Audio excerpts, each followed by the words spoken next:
respeito da convocação, de uma possível convocação que vem sendo tratada por alguns parlamentares sobre a possibilidade de o Congresso trabalhar em janeiro. Sobre isso ainda não há uma definição, há essa possibilidade, há sim essa conversa entre as lideranças partidárias, mas ainda não há uma definição.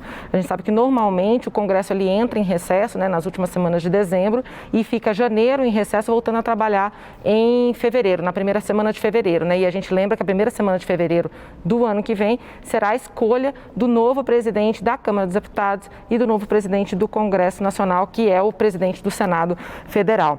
Agora, sobre essa questão da pauta que está por vir, a gente lembra que no meio de toda essa mobilização que foi feita para as eleições municipais, dos parlamentares para as eleições municipais, também havia aqui em Brasília, na Câmara dos Deputados, a chamada obstrução.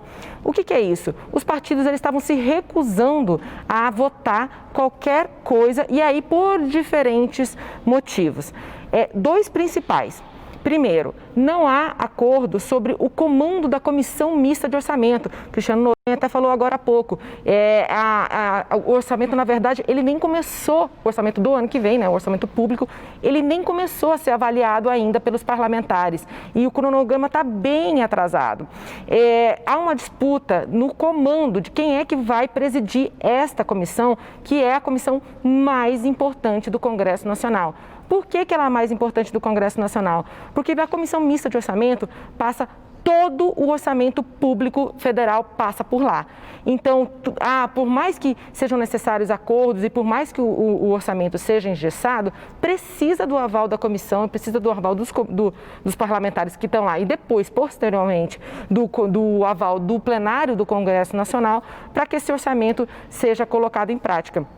Como o cronograma ainda está bastante atrasado, é provável que se vire o ano sem esse orçamento aprovado. E aí gera uma série de problemas para o governo federal que chega no chamado duodécimo, ou seja, ele só pode gastar o que é equivalente àquele mês para aquele mês. Ele não pode fazer o remanejamento ou os gastos conforme o governo federal deseja.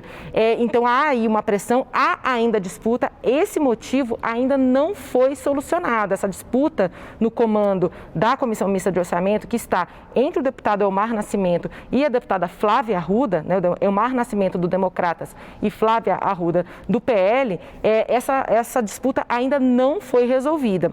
Mas há uma sinalização dos partidos de centro de que a pauta ela será destravada, ou seja, isso será solucionado. Vamos ouvir o que falou o líder do governo aqui na Câmara, o deputado Ricardo Barros.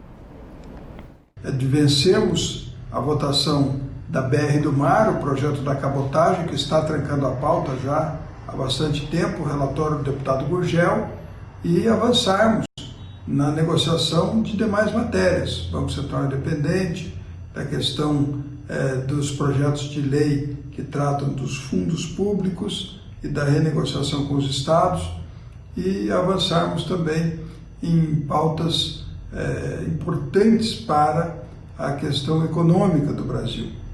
São 2 semanas até o término das eleições, no segundo turno, onde a gente pretende avançar muito nessas matérias.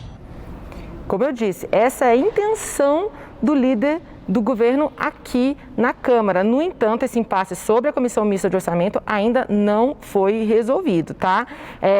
Várias reuniões estão acontecendo para ver se viabiliza esse destravamento da pauta do plenário da Câmara dos Deputados. Como eu disse, são 2 motivos principais, né? Esse motivo da presidência da CMO, que é um impasse aí de quem é que vai comandar essa comissão, e também a medida provisória 1000, que é a medida provisória que prorroga o benefício emergencial. Só que em vez de ser de R$600, ele passou para R$300 até o final do ano.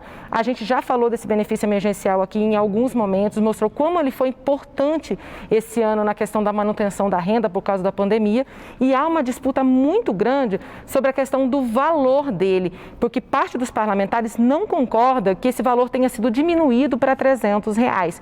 E aí está o principal motivo da segunda obstrução. Partidos de oposição, principalmente, dizem que não vão votar nada até que essa medida provisória seja colocada em pauta. E ela não é a primeira da fila, tá, gente? Vamos ouvir o que falou a deputada Perpétua Almeida, que é líder do PCdoB, um dos partidos de oposição. É preciso manter a renda das pessoas que perderam o emprego durante essa pandemia.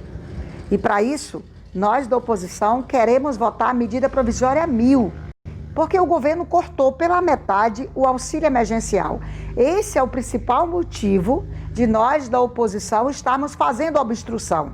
A base do governo não está se entendendo para definir quem vai ser o presidente da comissão de orçamento. Então, o governo precisa se entender com a base dele.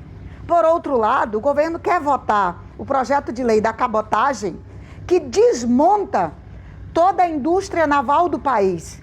Vamos ter que ter muita conversa para chegar no entendimento.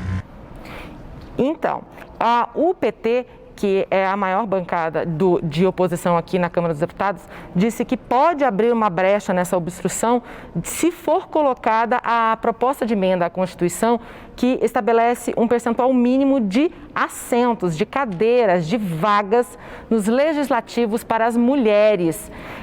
Aí tem que ver se isso daí, na verdade, foi sinalizado pelo presidente Rodrigo Maia, que ele gostaria de colocar essa proposta em pauta e, se for viabilizada, pode ser então que a obstrução ela dê uma trégua nessa semana para a votação desse assunto. Lembrando que o Brasil está super mal colocado, né, no ranking internacional, segundo a União Interparlamentar. A gente está lá em 150 e alguma coisa de 190 países em número de representação de mulheres no parlamento.